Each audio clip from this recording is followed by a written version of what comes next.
पंतप्रधान नरेंद्र मोदी 2 दिवसांच्या मॉरिशस दौऱ्यावर पोहोचलेले आहेत।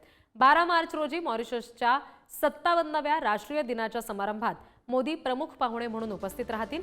या भेटीमध्ये पंतप्रधान मोदी दोन्ही देशातील आर्थिक आणि सुरक्षा संबंधांना अधिक दृढ करण्यासाठी अनेक करारांवर स्वाक्षरी करतील।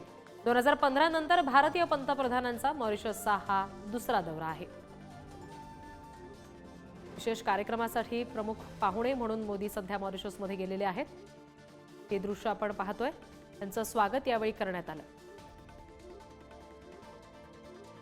मॉरिशसचा राष्ट्रीय दिनाचा कार्यक्रम आहे आणि त्यासाठी मोदी प्रमुख पाहुणे म्हणून उपस्थित असतील।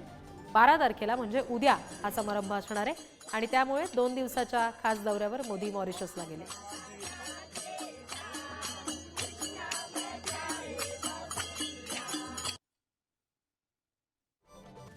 तर मोदींचं झालेलं स्वागत, तिथल्या पारंपरिक पद्धतीने झालेलं स्वागत आपण नुकतंच पाहिलं।